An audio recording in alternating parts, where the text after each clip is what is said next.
Hey guys, welcome to Flashback Generations. In this video, I'm always asked about what are my top 10 favourite films, and you know what? I'm bored of telling you guys, so instead, thought I'd make a video. Here we go.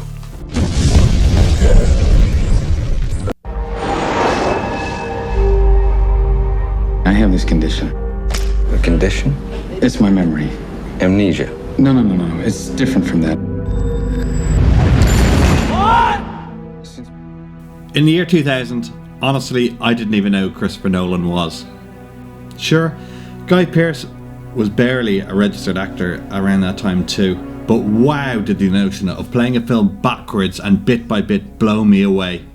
It's a film about a guy that doesn't remember what happened to him for the last 20 odd minutes. This leads to some very humorous situations and keeps you invested in what's going on from scene to scene. It's really great how you have as little idea of what's going on as the lead actor, and the clues given each scene just drive the story forward in a powerful way that is really hard to tell on screen. If you've not seen Memento, you're missing out on Nolan at his best. Are you sure you want this? My wife deserves vengeance. Do not trust her. She's gonna use you to protect herself. I think someone's been trying to get me to kill the wrong guy. You can question everything. You can never know anything for sure. Teddy, don't believe his lies. You wander around playing detective. Well, maybe you should start investigating yourself. Disclaimer, Batman is not in my list.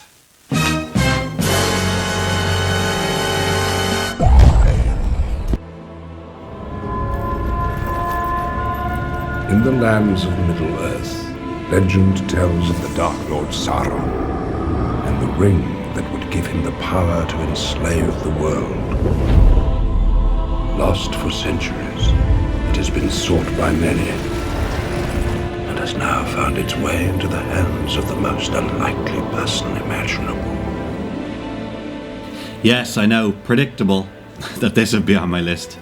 Maybe I should have a separate list for fantasy and sci-fi films, but you know what, this is my top 10 list, so it is what it is.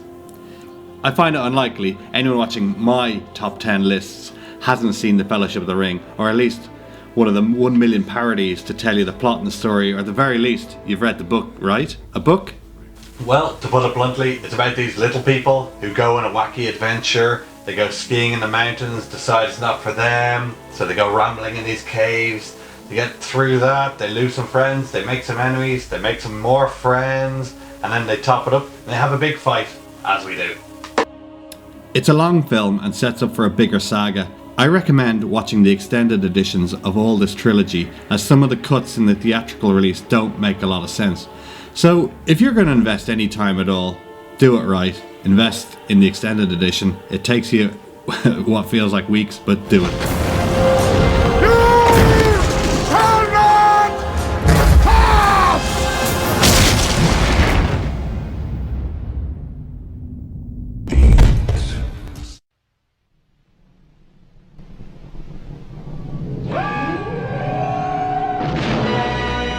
Return to a galaxy far, far away. Ready, everybody? I know, not shocking that I have Star Wars in there, but probably very shocking at the entry of what I put in here. Why didn't you put in Empire? Empire is everyone's favourite. You're not allowed to choose your own favourite, said the internet. Sorry guys, I went for a nostalgia pick here. I actually can't separate myself from my childhood self when I watch any Star Wars film, so I automatically love Jedi the most. Why? The start's just incredible. It's got a whole new aspect of Tatooine with Jabba and that whole fight scene that ensues. The speeder chase just kicks ass, and the ending with the big space battle, you've got Vader showdown and the land fight on Endor, it's all just brilliant. Come on, it's not like there's other stupid things in Star Wars, so we may as well get on with it and accept that the Ewoks are great. Having these three different fight scenes happening at the same time doesn't feel out of place. It's brilliantly done. Each one of them is a huge burden for the plot points all to succeed. That's what makes for quality writing. Disclaimer, I don't think Lucas can string a good sentence together. He's more an ideas man. While I'm not a huge fan of all the tampering to re-edit and add in more rubbish looking CG creatures, The film itself holds true to what it attempted to do. It resolves all the issues and concludes what is largely regarded as the best trilogy ever made. You'll have to excuse him. He's not down with the trilogy. Oh, what the happened to this world? There's only one trilogy, you morons. Dear George Lucas, instead of editing the original trilogy again, can you edit the new trilogy instead, please? We could do with a version with less Jar Jar. Oh, and get rid of the midichlorians too, and keep Darth Maul alive. He was great and...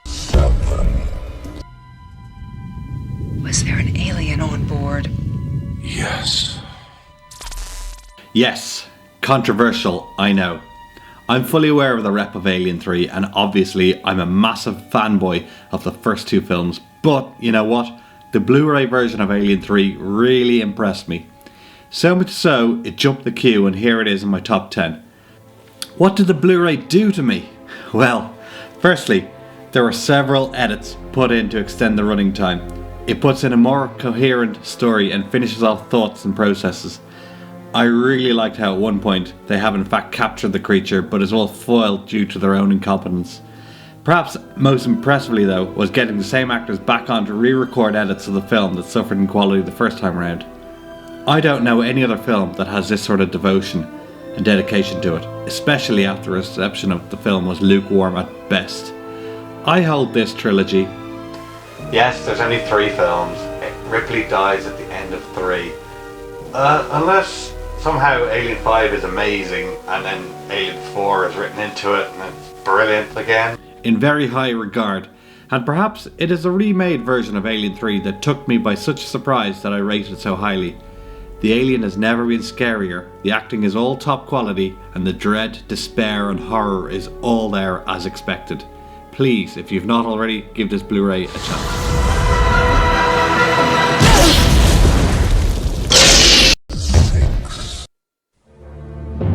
This is what it has come to. Look!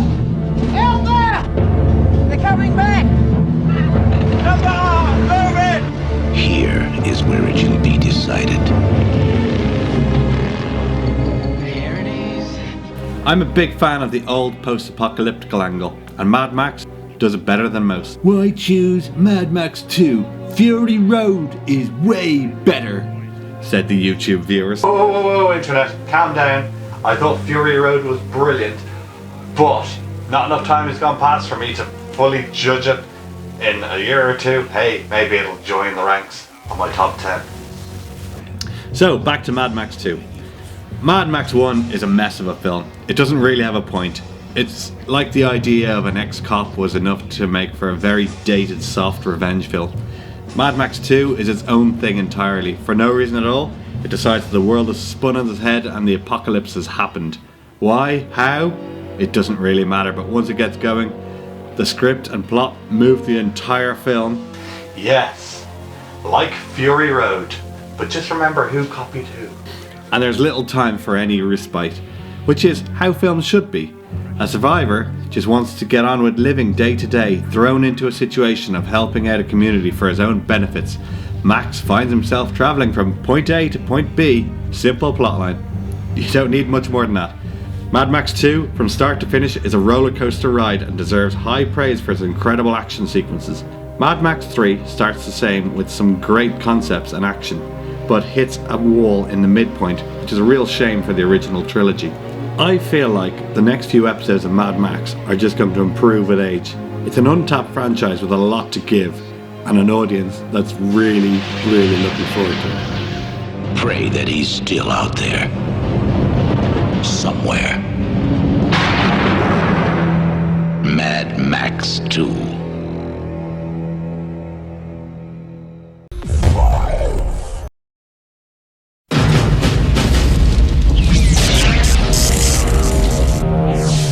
Same make.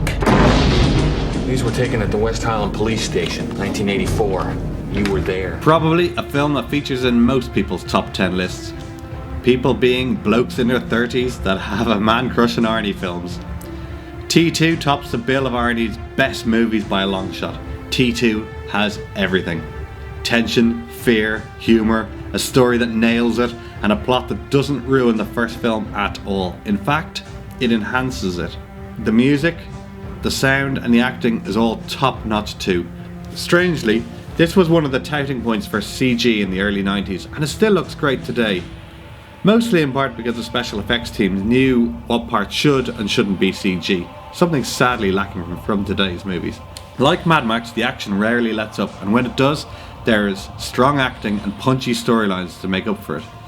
John Connor is a young troubled boy and Sarah is in a mental asylum.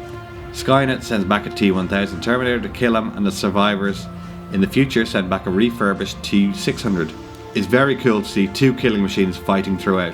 Basically, the whole film revolves around making sure that John Connor survives, and there are lots of great debates on time travel mumbo jumbo in this film too. The doom and gloom feeling is evident throughout, and Robert Patrick as a villain has never been bettered. Seriously, this film is absolute gold. It was such a shame that the third film was created even though the warning shots had already been fired, with none of the previous actors getting involved. But hey ho, at least Terminator 2 is irreplaceable. Arnold Schwarzenegger. Terminator 2, Judgment Day. This time he's back. For good. Trust me. One Jones is not enough. Dad?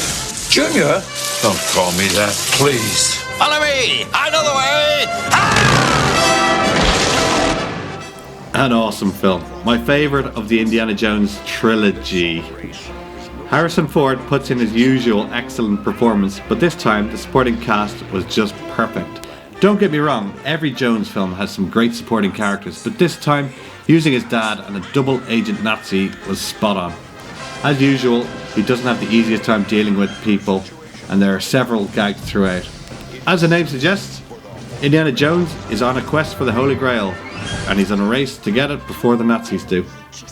A superb adventure film in several unique locations, battling several different enemies with the greatest music composed by John Williams. The start of the film opens wonderfully too, with snippets of his youth, played by the late River Phoenix. The Last Crusade doesn't let up at all. It has more gags thanks to Sean Connery, and still has the same heart of the franchise as before. It's a little more light-hearted than the first two films, but not in a bad way. It just learned to let go of some of the more serious tones that it had before. We're on the Jones boys. Those people are trying to kill us. I know, Dad! It's a new experience for me. Happens to me all the time. Indiana Jones and the Last Crusade. Of course, they went too far in the other direction with fun for Indiana Jones 4. But you know what? I'll reserve that for another list.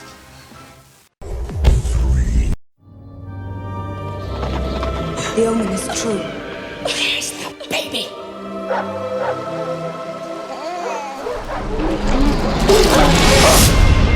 My children found this baby alone by the river. This child is special. Probably very predictable to a number of you that know me. I am a Willow fanboy. So much so that I've already reviewed this film before. The haters will say it's a clone of Lord of the Rings, and I say, yes it is. A hobbit finds a baby by a river and must take her to a mountain to throw her into a volcano? Well, something like that. The world's wonderfully crafted, the music's really mythical and powerful, and all the acting is extremely fitting. It's hard not to like this film. It ticks all the boxes for production, amazing values, and can certainly show modern day film a thing or two about using practical effects. It's right. Your children will come to remember this day.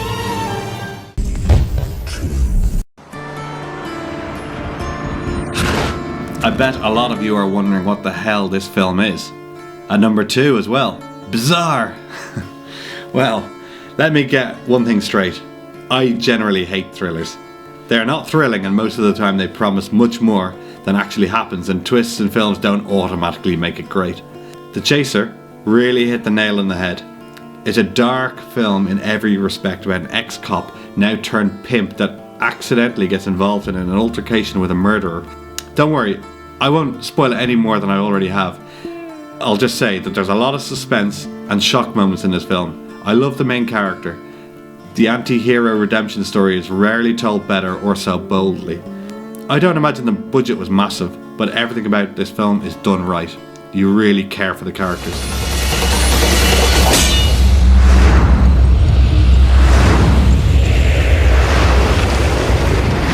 The Chaser.